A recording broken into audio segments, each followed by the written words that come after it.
Welcome back to the Blarney Pilgrims podcast. You're very welcome. So, I've just got back from being in Ireland at the Flackyole. Holy moly, that is a monster. You're still vibrating.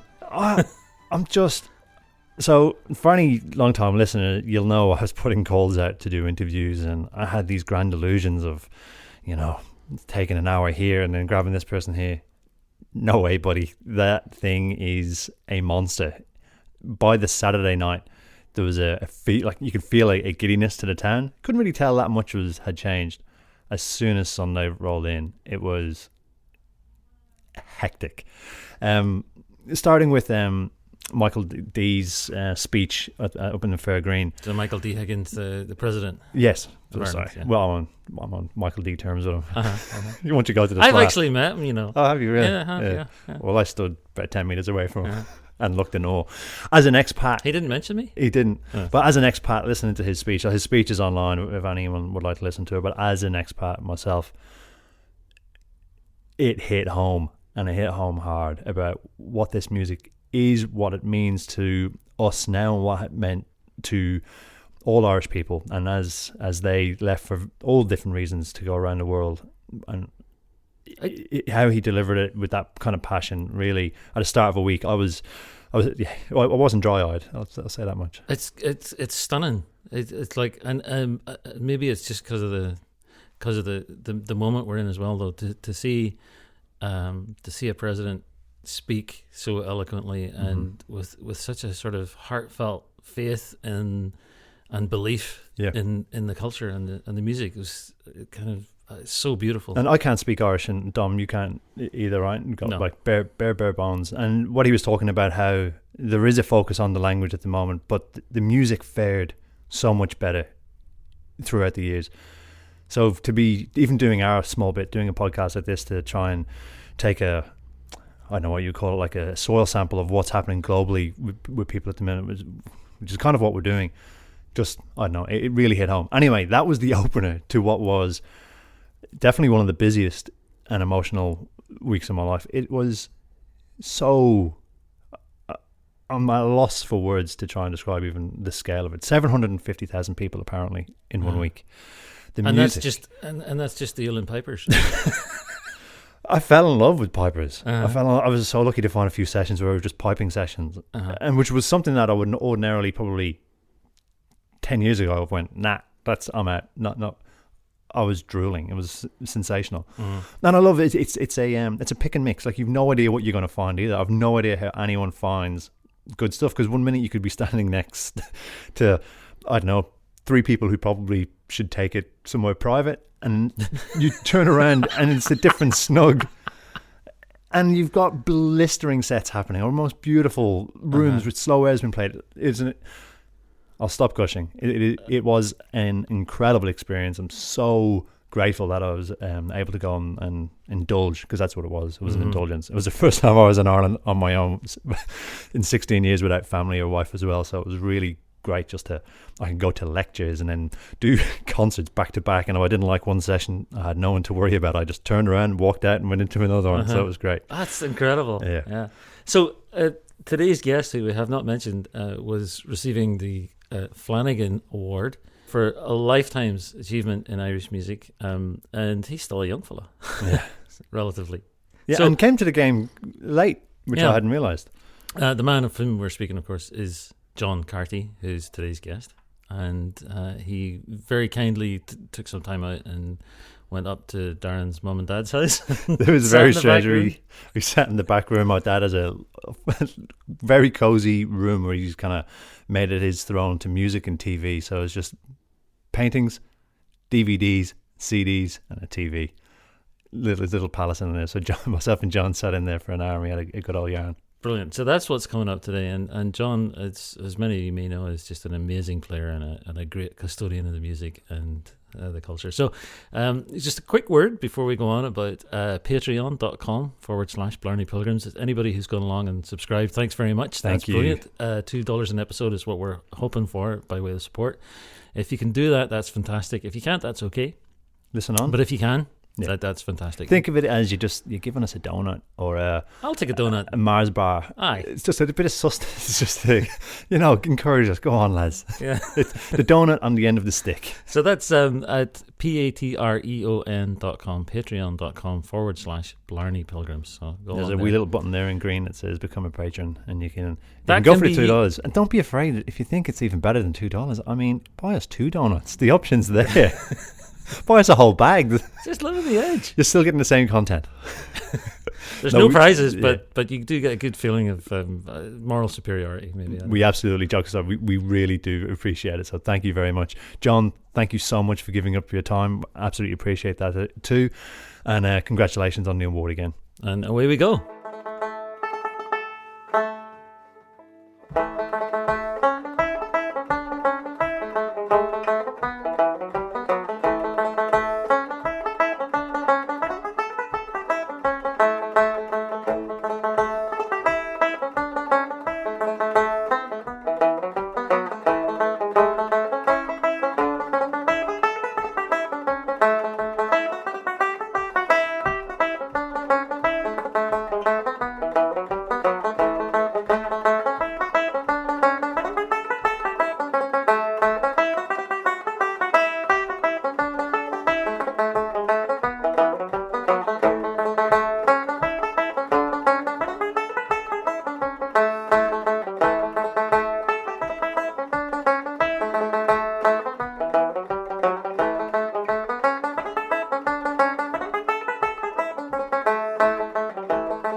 John Carty, welcome to the Blarney Pilgrims. Thanks very much. Thanks. Great to be here. Oh, well, so we're actually sitting in my my old home back in Drogheda. So this is for me, it's a bit of a strange one to be all the way back here and then to have you come and sit with us. So that set of tunes, what were they? Well, funny, that's a set of tunes there, starting off with the Jolly Beggerman and the one after it, I just can't remember the full name of it. And the last one is Paddy McGinty's Goes. But it's a set I've put together because I'm in Drogheda today. I'm receiving an award next week at the Flower here, the All-Ireland Flower, called the Flanagan Award. And that's the kind of music the Flanagan Brothers used to play. So I just thought I'd pick that to start off with because I got my banjo with me today. I just stopped to do a little TV promo thing. Yeah. So the Flanagan Award, can you tell me a bit more about that? Yeah, well, it's something that's been around for the last... This is the 4th year, and previous recipients have been Dr. Mick Maloney from Limerick originally, but he used to play with the Johnstons, and Mick lives out in America, and he would have met one of the Flanagan brothers. One of the brothers lived till he was about... Well, up near 1990, and he was a very old man at that stage. Mike Flanagan was his name, and he was a banjo player. So that's why they give this award at the Flower. So previous recipients, as I said, is Mick Maloney, Jerry O'Connor, and I think Kieran Hanrahan of RTE fame and Stockton's Wing. They were the previous. So I got the shout this year, so I'm just in the throes of doing that. Fantastic. Congratulations. Thanks very much. It's nice. You didn't grow up in Ireland, did you? You grew up in London? I grew up in London. Yeah. Born in the early 60s. Typical kind of immigrant story, if you like. You know, my parents went over to the UK and met there. Funny enough, they met in Manchester, England. And my father played music. And my mother, although she didn't play, her brothers played. So it was at a session in Manchester that they met. Right. And... They decided after a while that they'd go to London, and they settled in London and got married in London, and then that's where we were born. So that was in the early 60s, and I suppose by about 1972 or 3, I was 10 or 11 that time, and started looking at the music. Yeah. So I was lucky really because it was a thriving Irish music scene. So what took them to London? Work, and London was the Sydney of the UK as regards bigger rates. Yeah. But my father told me if we'd stayed in Manchester, we would have probably been better off in a way. So where did they move from? They moved from the west of Ireland, of course. My mother came from Galway, Connemara, and my father came from Roscommon, Boyle, County Roscommon. So a bit of a full circle at the minute because I live now in Boyle, County Roscommon, and I've been there for almost 30 years. So my 2 children were born there. I know you know our daughter Maggie, but James also, his son, and they were both reared there, and they've flown the nest now. So my son's back in London, and Maggie, of course, is in Melbourne at the moment. Yeah, right. So when you were saying that there was the thriving Irish scene in London, so what did you say? You were 10, 11 when you started paying attention to that? Not really. I mean, I've always had an interest in the music because my father played and my uncles played. But around that time, I started to learn to play, if you like. Mm. So, but as I say, London after the war years, in the 50s and 60s, all the immigrants came from Ireland, and they took their music with them. And I do believe it's the first place the session was born, like in London pubs. So all these musicians were meeting each other, and they were all happened to be great exponents, and it was a flourishing scene. There was 2 great scenes in Irish music that are fairly well documented. New York being the first of them in the 1920s. Very similar story, Irish immigrants going out and bringing their music with them, and started recording. So, but you said maybe the concept of the Irish session happened in London.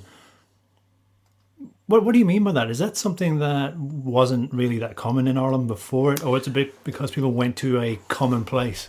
Well, it was in different. Say the music in Ireland would have been house dances. Mm-hmm. So there'd be 2 musicians maybe booked to play country house dances, they used to call it, and that's where the music was played. It'd be mainly for. Dance would have been a big part of that, musicians they used to call them porter sprees, country house dances, but the clergy never liked them because people were enjoying themselves and they weren't getting a cut out of it, basically. So it's once again, you can read up on this, but I'm talking about the 1930s. So then the clergy kind of got the dances going. And then that's when the ceilidh bands started to form, because they needed bands to play. And say, I suppose, during the 40s and 50s, all these great bands, the Ockram Slopes, Tulloch and the Kilfenor and all these great bands were really born, just pre-Flower era, which was 1952. So around that time, mass immigration, all these musicians that maybe played in a ceilidh band or for country house dances, they all met in London and they all had this common interest.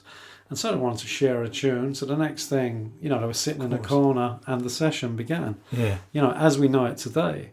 And I was in Australia recently, and it's as strong there as it is all over the world. Yeah. Hopefully, I'm looking to interview Nick Gracie, he does the Art of Tree Playing show. It's actually at the Fla this coming week. He is an Appalachian dancer and a... Nick Garris. Yeah, I know Nick. And listening to him, he was speaking about a law that was passed in the 1930s in Ireland that affected, and he's going to be able to explain it a lot better than I will, but it banned the dances in private homes, which meant it moved into dance halls, which changed the instrumentation. So we started to change what instruments we were playing because you couldn't hear a fiddle on a... Exactly. See, that's fascinating. Exactly. So does that... Let me just make the sound for you. So banjos were starting to be introduced to ceilidh bands around that time. Is that part of the reason, right? And they first had an introduction in the States in the 1920s. Now I mentioned the Flanagan Award, and the Flanagans had banjos in their, there was two brothers that played banjos in their setup. People like James Morrison from County Sligo would have had banjos in his bands, orchestras as they called them at the time, as would Paddy Killoran. So, they have had a role, but it's still a baby. The instrument's still a baby, really, in Irish music. Like when the musicianship, like it was in fiddle playing and piping at the time, that was its infancy. I actually heard a story through Dominic, who's the other creator of this show, that the vamping of the piano that come around the same time because of possibly the unions in America to have a band. You needed a piano player. So that's... Do you know anything about that? They could well have been, because a lot of the early recordings had piano players that were obviously hired but didn't know how to play Irish music. Mm-hmm. They were just vamping, as you say. Yeah. And sometimes it was desperate, it was detrimental to the music. Yeah. Yeah. So again, go back to London, there's the thriving scene. So your dad was playing, what was your dad playing? My dad was a flute player. There's a big tradition of flute playing from County Roscommon. I mean, it's very, very well known.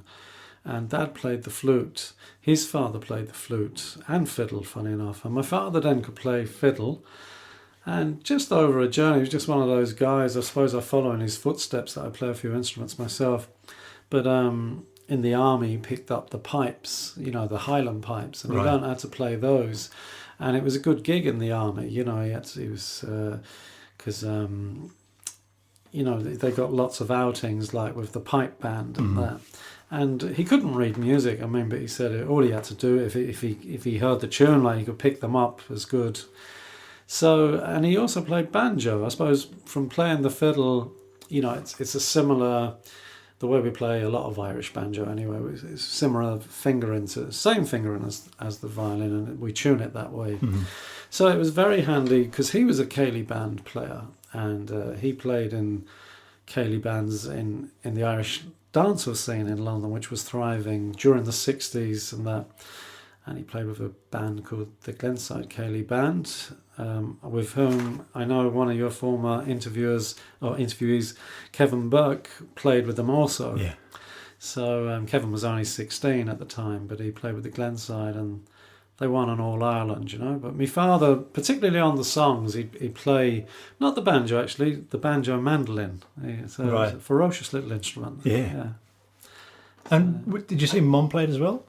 No, she didn't play, but her brothers played. Okay, her right. mother's brothers played, so they were. My uncle John played violin, only for his own enjoyment. I mean, he wasn't like a fiddle, he loved music, and he could knock a couple of tunes out of the fiddle. That was the way it was. Yeah. My uncle Paddy, or Porrick as they knew him. These were Folan. Folan was their name from Connemara.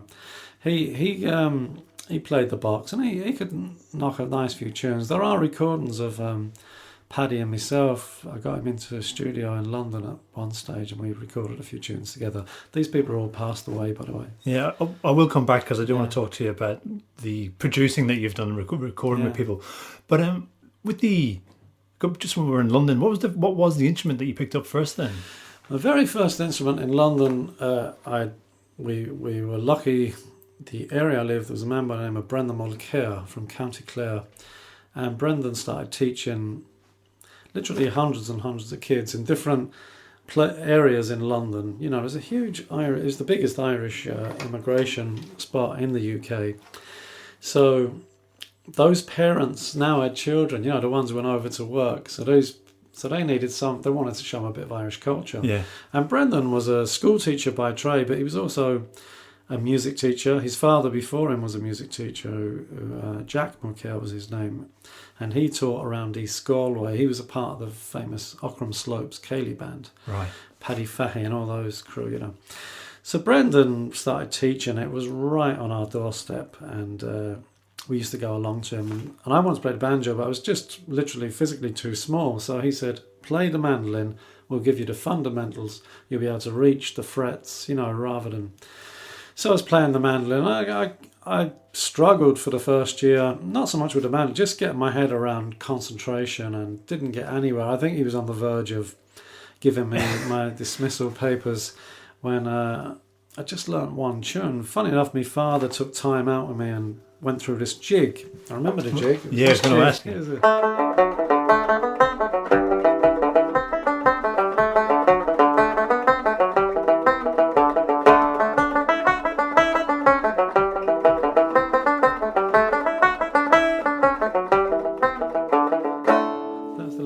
Taught me, and went to the class. I remember it being a Wednesday evening, and I used to be dreading being called to play. Like, of course, this night I was only, and of course he didn't call me. He was embarrassed for me, you know. Yeah, so Stu gave you a pass. But once I learnt the one tune, I just never looked back. I mean, it just all fell into place for me. And what kind of teaching was it? Was it from paper, from page? Was it? It was really, and that was probably my stumbling block, trying to read staff notation. What do you mean by that? Just reading of the music. Oh, but why was that the stumbling block, do you think? Because I couldn't read it. I could hear it. Right. You know what I mean? And you had the aptitude. When somebody sat down and actually went through it with me, you know, I got it, like, but I couldn't pick it up. I could pick, like, it was almost like what you hear about when people have sort of a word blindness, you know. I could follow, like, 2 bars. I knew what the notes, but then I'd go astray, like, and then I wouldn't have the time signatures right for the length of the notes, and inevitably I'd just leave it, you know. So what was it then that kind of rolled you on? Well, once I got the tune off, the picture just suddenly appeared for me, and then I could hear it where everything was, and it just happened overnight. Like, I can't rightly explain it, but there was a day I couldn't play any tune through at all, and once I got one tune, you know, I could see where it was all going, and I had an amazing ear, really, because I could start hearing what people were doing, and It really did catapult them from being able to play a simple jig like that into hearing what some of the great musicians were doing around London, and be able to actually, you know, imitate like the beautiful little nuances they had. So did you have a little posse of, I shouldn't say posse, but you would have had, it sounds like a lot of peers coming up with you. Did you have peers that were learning at the same rate as you, or were you kind of just taking off on your own? You see, a lot of the people learning me would go to the classes, and they would do the class, and they would come back the next week. But I suppose an advantage I had over them was my father played, and my uncle was really into Irish music, so he'd take me around to where the really good music was being played. Yeah. I mean, the top musicians in London, people like Roger Sherlock, Tommy McCarthy, Bobby Casey. All these people were playing in different places, especially on a Sunday lunchtime. And he'd bring me along, you know, and I had the interest in it too. You know, I was beginning to play, and I was beginning to recognising that this guy, and of course they knew me, who my father was and my uncle. So I had a bit of an in, you know. And so so then I'd go back the next week to the class, and they'd be still on the one tune maybe that we were learning. They'd learn it, but I might have about 6 tunes learnt that maybe the teacher didn't even know. You know, that I'd been kept after in the pub, and somebody would be playing. That happened all the time. I mean, because my uncle was so mad for music, and now his nephew. My uncle was a character who'd drank a lot in his youth, but he'd given up the drink by my time. So, I mean, he loved his music, and God, he used to take me off every Sunday. And, so lucky, yeah. You know, I was really lucky, yeah. So what age were you at this stage? About 11, 12. Wow, but from that age all the way up to about 16, I was going out, absorbing music. I mean, I got in with some of the great players. Good friend of ours who used to take us. My uncle never drove, but Sean McDonough, he was a great accordion player and family friend, you know, and he'd bring us off on Sundays. And I remember he had a child when I was 16. I remember it well because I always said to myself, I'm going to, you know, mark now. I'm 16 years older than this lad, you know. But who played at his christening was Finbar Dwyer, the great accordion player. So there I was in the living room listening to Finbar, and I had my tape recorder and taping this absolute genius now, you know. I mean, it doesn't. I'm doing him an injustice. It's widely known in Irish traditional music circles what a creative player he was.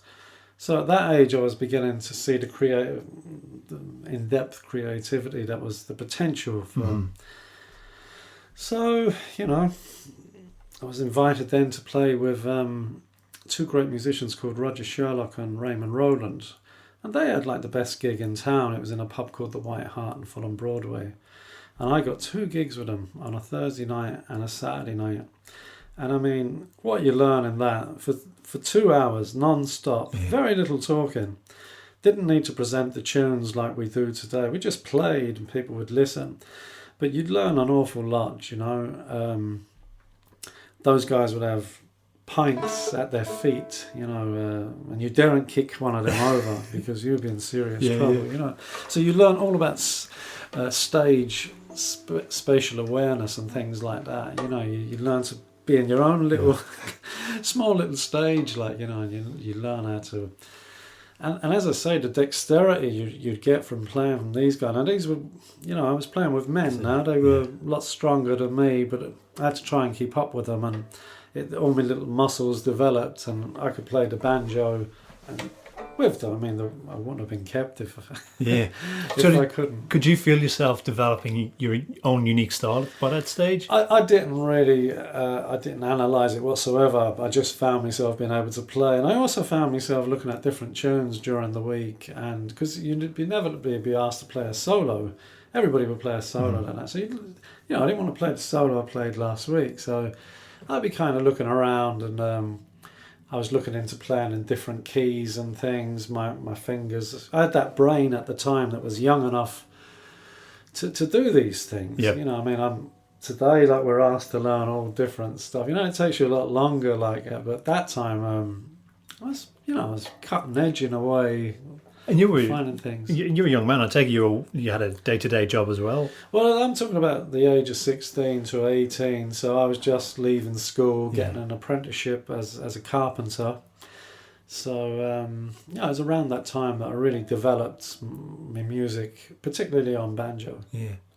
And then what was the change? When did it change from something that you loved doing to this could be a career? That wasn't until that's not that long ago. I had a young family when I started playing music professionally. Yeah, okay. You know, I'd moved to Ireland at the age of about 30, 31, I think. R. James was on the way, and you know, I was doing bits of part-time work. I was playing music. I suppose I had more time to play then, and I started meeting musicians. I fancied making a recording, so I made a recording on the banjo called "The Cat That Ate the Candle," and it just started from there. And suddenly you're on the radio, and one thing leads to another. Yeah. I put some fiddle music on that. Shanachie Records, man by the name of Dan Collins picked up on me fiddle music, and he asked me would I do 3 albums for Shanachie Records. That was a huge thing. Like, so I did, and suddenly my name's getting out all over the world, because at that time there was record companies. There isn't so much today, you know. So it's fortuitous in a way, but lucky. And of course, when you're on radio and when you're going out, other musicians hear you, and then you get invited, you know. And I made my own band at the Racket. Then Patrick Street asked me to play with them, and Matt Malloy, we had a trio together. We still do, with Artie McGlynn, and we started doing gigs together, focusing in on the music of, say, the Sligo, North Connacht kind of music. Yep. And other various odds and sods, you know. So then playing in London for all those years, when you came back here, did you feel like you had a family root here, or did you need to kind of build a community? Well, I always knew I had family roots here. I mean, that was a very much a ritual for Irish Londoners to be brought to their original family home in Ireland every summer. So we were no exception. My mother, during the 60s, we'd spend our holidays on Irish farms, you know, in my mother's place in Connemara, and then we'd go to my father's place where I live now in Boyle. And so I always felt totally at home, particularly in the house that I now live in. Because, you know, my grandparents were there, and we'd spend our summers, and as I was moving into my teenage years, we'd spend a lot of Christmases at home. You know, the visits were getting more frequent. I think my parents had a little bit more money that time, and they were able to come at Christmas. My grandparents were getting old, so that type of thing. Yep. So I felt totally at home in Ireland, you know, I always did. And then would you play when you came? Yeah, my father would bring me around to the music, in particular the music around the Sligo area, because that was great, like, because I'd heard about great musicians like Fred Finn and Pete DeHoran and Jim Donoghue and all these great names, and now I was getting to meet them as a 14 and 15-year-old. So I had all that music, as well as the established London scene.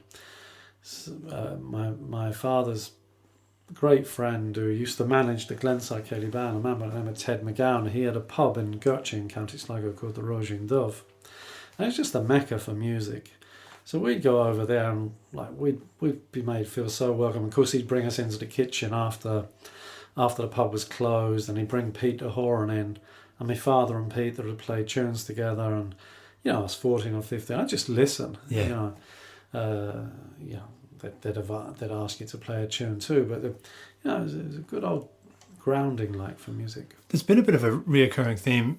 I think it's kind of hard because we're based in Australia, and particularly for myself, because I am so new to trying to understanding it.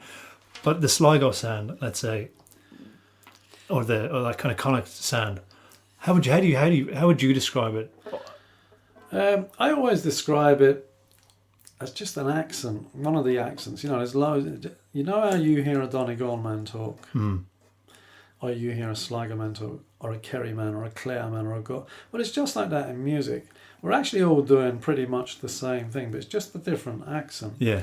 And you know, I know for people coming into the music, it's not that clear how to hear that, but that's exactly what it's like. It's a musical dialect. The Sligo music, you know, the further back you go, the stronger the accent. So when you hear, say, when Pete DeHoran used to play, you'd know instantly, geez, that's Sligo. Like, it's just a lift about it. Now, were you aware of that coming back and forth from London? So you would hear, because obviously London, there's a mix. No, I can assure you, I wasn't aware of that. Right, at that time. When I was 4, everybody was a musician. Yeah. You know, I had a great interest in wanting to know where everybody was from. You know, I knew like that Bobby Casey was from Clare, but to me, he played like Bobby Casey. But I didn't realise that Junior Crehan, who also came from Clare, and Paddy Kenny, although they were very individual, but there is a definitely Clare, you know, dialect in there, which is lovely and spacious. You know, I suppose the most famous exponent of it in a way today is Martin Hayes. You know, He's lovely long length in the notes.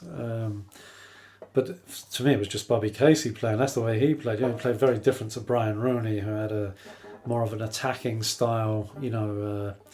Wouldn't be hanging around on the notes as long. Yeah. So Danny Meehan then, he was from Donegal, and unknowns to me had a massive Donegal flavour. But he was the only person I knew from Donegal. But of course, years later, we got to hear Tommy Peoples, and then John Doherty, and so then you see where the roots of that are. Where do you reckon that is going with? So the internet, I can sit in Boneheads in Australia, and I can learn. I can pick a teacher. I can get Skype lessons, but I can pick and choose. It's so easy to pick something from here, from there. Do you think these accents will stay around as much as they were, or do you think they are as predominant? I don't think it's as easy for the accents to stay around. I think one of our most celebrated counties in music is probably County Clare. But, you go there today, you're not going to hear people playing like Bobby Casey. There will be a few that hone in on what he did. But they play they just play Irish music. They could be from Glasgow, they could be from anywhere. There's a general Irish music out there, which is really good quality, by the way. But that accent thing you're talking about, some people go in for it. My son James now has a kind of nice Sligo flavour. When I say Sligo, I mean Leitrim, Roscommon, East Mayo, that kind of general area. He's that lovely flavour going through his music because he's listened more to the older players like Coleman and Morrison and Lad O'Byrne.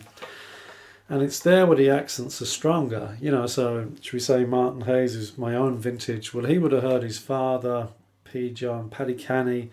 So he inherited that style, and developed it and made it very accessible for people to listen to. Would you have an example of something that you would say is that you would play that would be in that Sligo style for us now? We see... I'm caught between two stools because I play the banjo here. I could play along with someone on it but the Sligo music really is fiddle and flute music. See, I'm showing my ignorance. The banjo is more of a general. I've got my own style really on the banjo that I've developed. Yeah, and it was really kind of a. It was in my formative years that I learned how to play the banjo this way. I've been developing it all along, so how do you classify your style? Like describe it, I mean. Yeah, I describe my style as being born out of all the great musicians I heard over the years, particularly from the London days, bits of Finbard Wire in there. For years I was trying to imitate flute players on the banjo. So I have a little kind of a breathy thing going on. I have a stop every now and again, and it's almost where people take a breath. Yeah. So it's just do you think we John could have a Carty, tune? I suppose, yeah. Could we have a tune? Yeah, sure. Thank you. Yeah, I'll play two tunes I haven't played them in a while, but they come from, one of them's called The Jogger Punch and Eddie Kelly's, so kind of a slower type tunes,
a beautiful banjo. So yeah, nice. she's a nice tool, all right. Earlier on, you mentioned some of the production work that you did. Like, obviously you produced Brian Rooney's album, and when you're in that producing realm, is it something that you would like to bring to the table? Like, what's your approach to it? Well, when I was involved in Brian's album, I knew the calibre of musician that Brian was, so I just wanted to showcase, his beautiful subtleties that he had, and so just kind of, you just have to be a kind of a nagging old nanny really, and then say, well, why don't you try it? Like, Brian wouldn't have necessarily had a great game plan. In fact, I remember it clearly. There's about 3 tunes right on a Ladbrokes betting slip. So I had to think of all the tunes I knew he played. Yeah. So in one way, it was easy for me to produce Brian's album because I knew what was in there. You had a very definite idea what you would like to have extracted. Exactly. Yeah. So we set him up with some of the finest players in Ireland, and he didn't disappoint. It's one of those albums that. It's just one of the great fiddle albums, really. And it came at a time when nobody really knew Brian, you see, because he ploughed his furrow in London. That's where his music was being shaped. And he wasn't a gigger. He wasn't a man who went out gigging. He played all right in sessions and that. I did have a band with him once in my formative years when we used to play the pubs in London. But by and large, he went kind of under the radar. So it was a massive surprise for people when suddenly this class music was going out on radio, and with great times with that recording. And subsequent years after, he started to get recognition and won awards and recorded again. It's more so what the artist has to offer as an artist, rather than a particular sound you're looking for or an aesthetic. It's a bit of everything like that. You can often go in with a game plan for an album, and I've done this on albums myself. And then you get in with people, and suddenly something gets played, or a tone, from a guitar or bazooka, and you think, God, I like that. Or their approach to the given tune you're just given, and suddenly you get this picture that's being coloured in front of your eyes, and it's just more than the dance tune then. Yeah. And it becomes just a sound that's quality. And if you're lucky enough to get that, you've hit the jackpot, really. Yeah. It's just a shame like there isn't thousands of millions into it, but some of it's really high end in our music, but it is a minority, so. How do you reckon the Irish music recording scene is at the minute? Obviously record sales are not where they were at, but it's now it's easier to record than ever, and it's easier to produce and get it out there. Where do you think it's at, and where's it going? It's like there's no there's anything goes today, I think that's detrimental. Like, just the airwaves get filled up with. Well, it wouldn't be to my taste, So it's, as you say, it's never been easier to record. That's absolutely true. But sometimes there was a standard, though, that record companies would look for. They needed to see the value in you. Yeah, that's gone now. So there's people are producing themselves. So sometimes that can be a mistake, they think they know, but they don't really know. So therefore you got these great guys around, people like Donald Lunny, who do know, and when they go and produce in, they can add so much to an album. So I think it's pros and cons, about the recording industry at the minute. I did have a thought about, it came about through doing this podcast, and I missed the wave when the Bothy Band and Planksty, and when those bands came through, I wasn't around, I didn't pay attention. But what I've come to learn through talking to people is they definitely approach things in a completely different way. They shook things up. The arrangements weren't what they normally were. There was songs with tunes which would never normally have happened. And it's only even the last couple of weeks I've been thinking, geez, how much of that is happening at the minute where we've become a little bit normalised to the last 30 years. And we think this is where we're at. Because there is a lot of resistance to anything that's a bit fusion. Yeah. We had a great band on there a couple of weeks ago that had a didgeridoo, and those guys are killing it. I love them. They're absolutely fantastic. Yeah, I don't have an answer to it, but it's just it's a where is it going? Yeah. I don't know. I mean, this, you know, they were benchmark bands. I mean, the musicianship in them bands alone, like every one of them have gone on to forge solo careers. When you take the Bothy band, I mean, Matt playing flute. Crazy. I mean, you know, he's not been surpassed. Like, I don't doubt he ever will be. He's a kind of a Michael Coleman figure. And Paddy Keenan on the pipes. You know, there again, you talk about high end. You know, you had Tommy Peoples, Kevin Burke at different times. Absolute high end fit. All gone on to, you know, gods in Irish music. And you had a look at the back team like O'Donnell, Triana, and Micheál O'Donnell, of course. You know, and then when you look at Planxty, I must say the Bothy band, people have tried to emulate with the musicianship. Oh, with the not the musicianship, but the musical instrumentation. But like Planxty, you know, nobody's even come close to even when you think it's a set of pipes. Imagine having to make a room for a set of pipes in the 1970s, and they did it so well, and there are many stringed instruments, bouzouki, mandocellos, mandolins, guitar.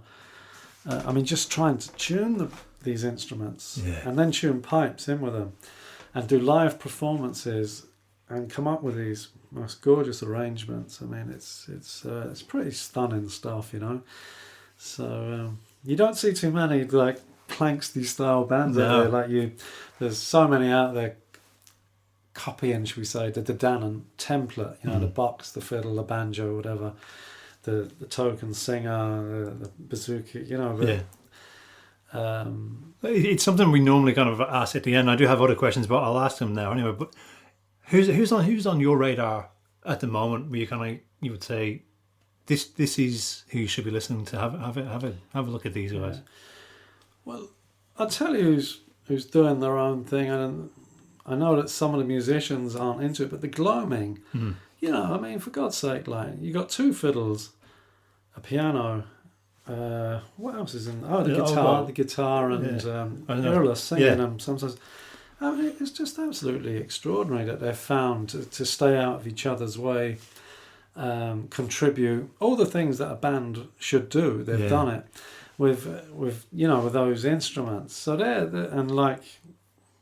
winning. Like they're packing out places. So they're really probably the most creative band for me out there at the moment. You know, I'm old school. Like, you know, I'm an old school musician. So I like to see the music getting the treatment I think it deserves. That's but you're old school, but that's beautifully progressive at the same time. You don't have to tell me. I mean, this is why I find a lot of the bands are amiss, because they don't have the musicianship of, say, you know, the Dannon, like Frankie's playing, or the Bothy band, or Liam O'Flynn. You know what I mean? That level of musicianship.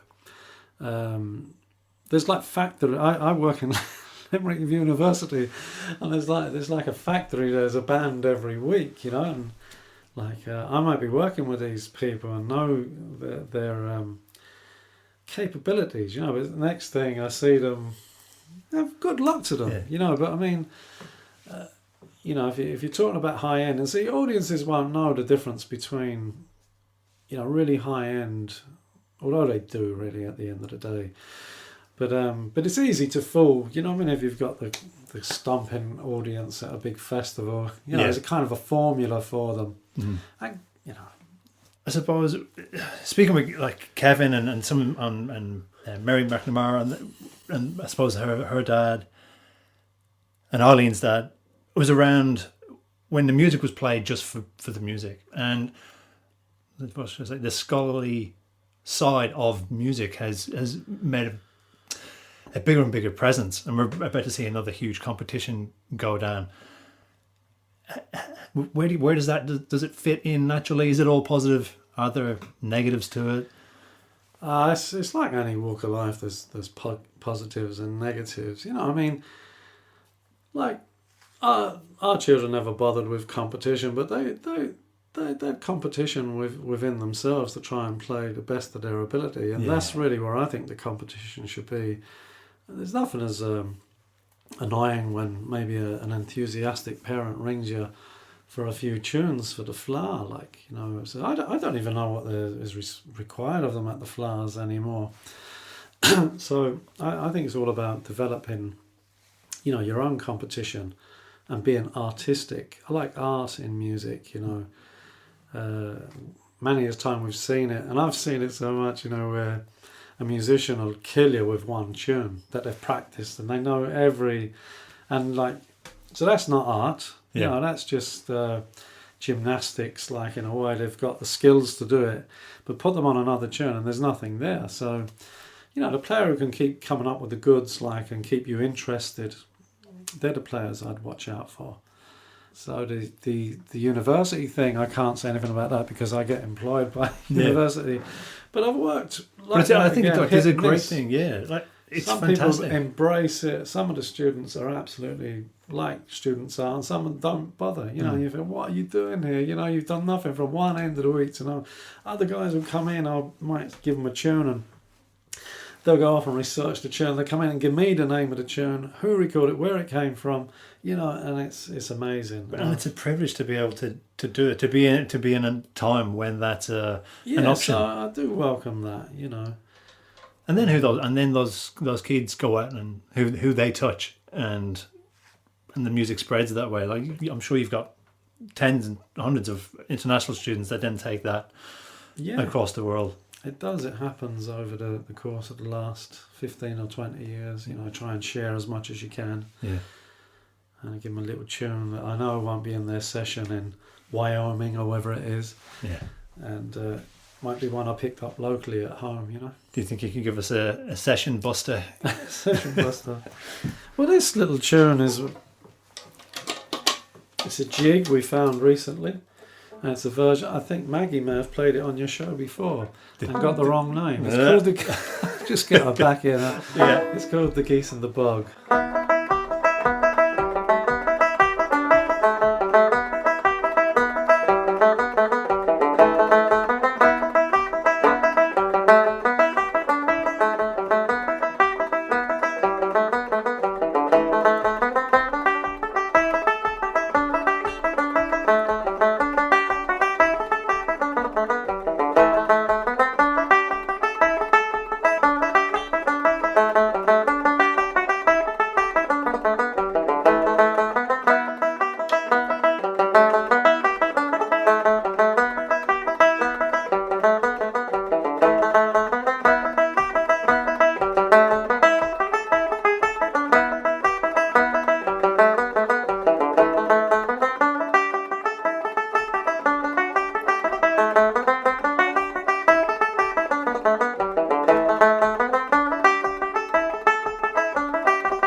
I never asked you at the start.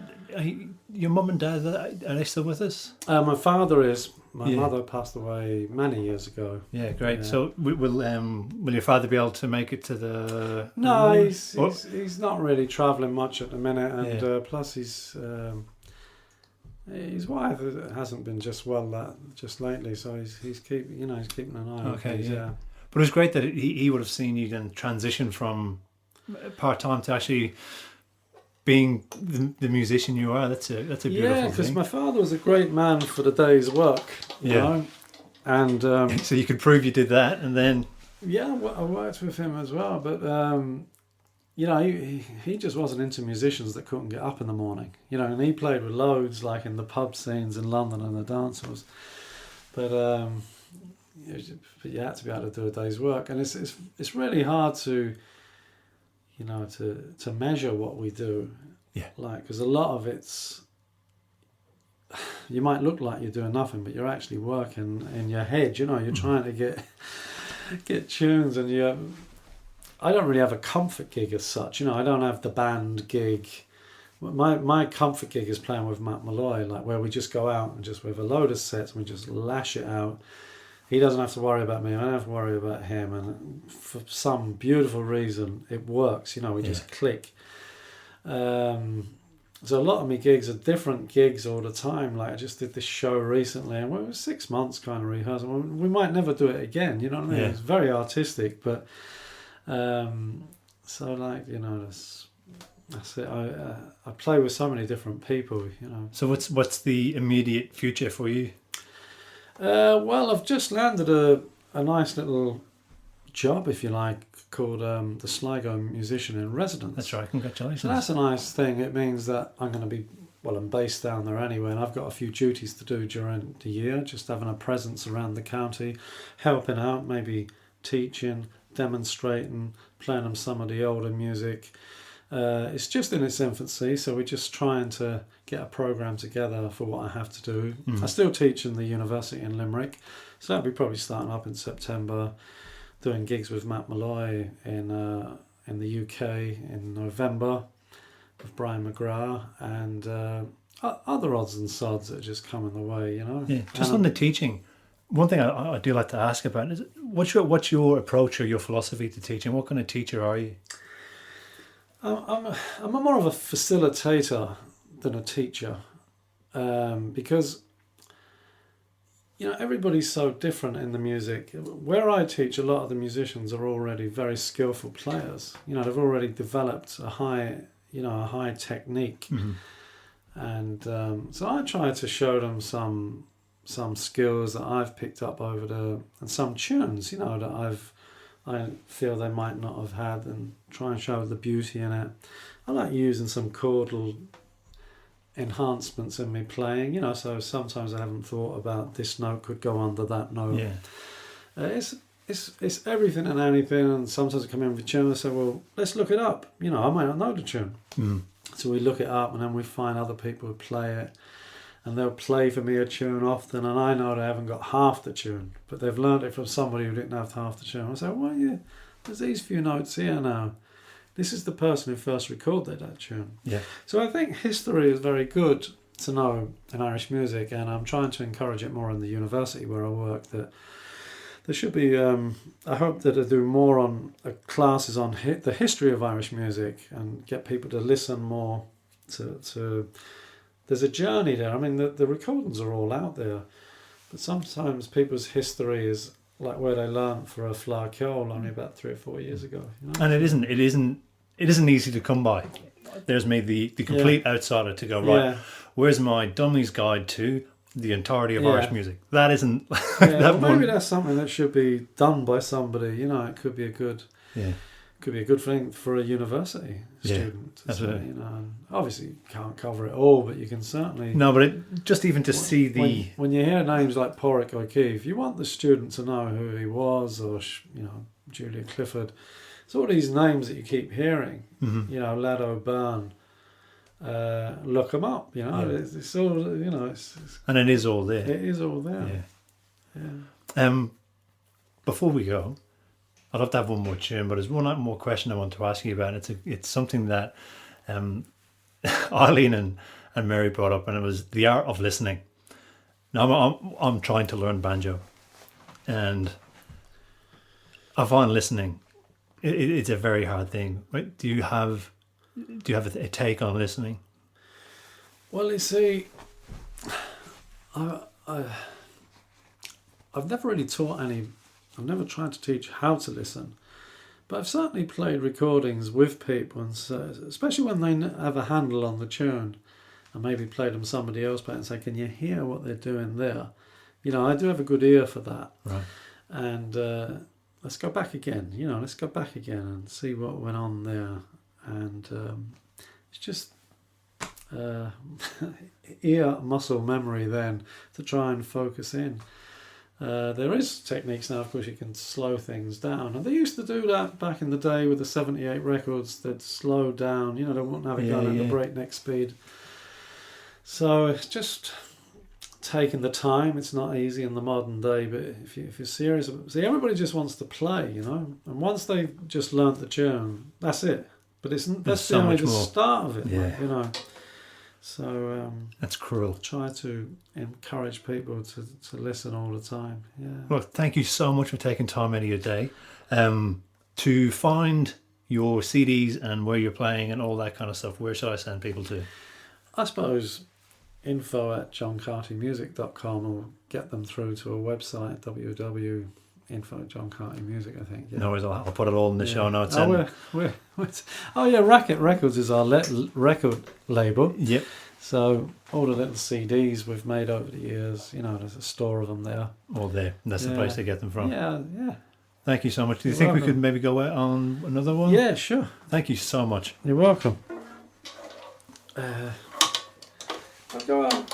I never played mazurkas in my life, but I learnt to this year, so I'm going to play them for you. A bit like waltzes, but... Did you say a mazurka? Mazurka, yeah, mazurka. All right, I want to be me in this whole situation. What is that? Well, it's a style of tune. You're going to hear the rhythm of it. They played them a lot in Donegal. They were a dance. There's a very definite beat to them. And this one we're in Drogheda.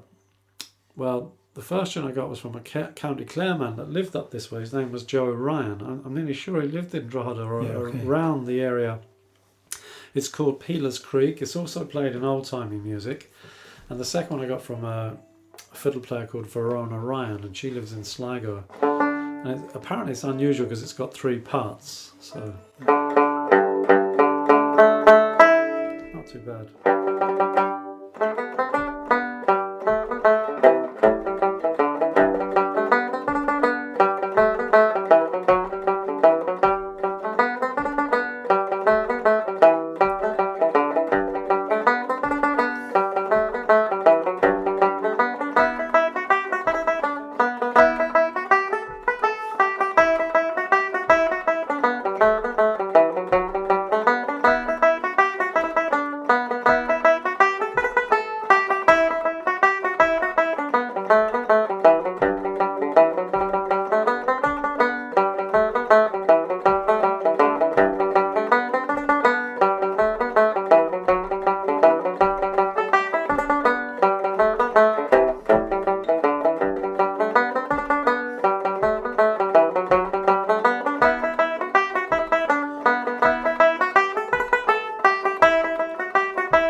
Well, that was fantastic.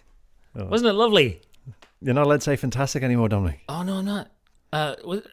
That was lovely. It was so nice, wasn't it? Yeah, it was fantastic. It was That's so fantastic. It's all right. It was so strange to be sitting in my my mum and dad's back room.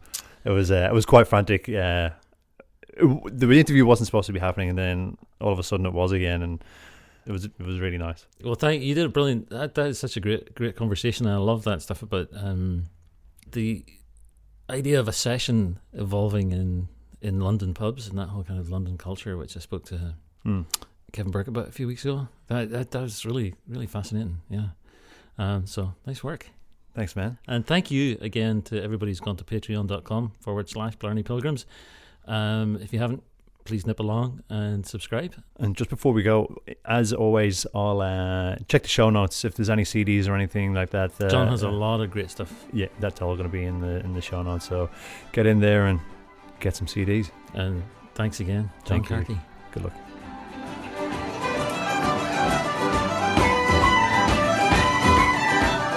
Hi, my name is Pietro.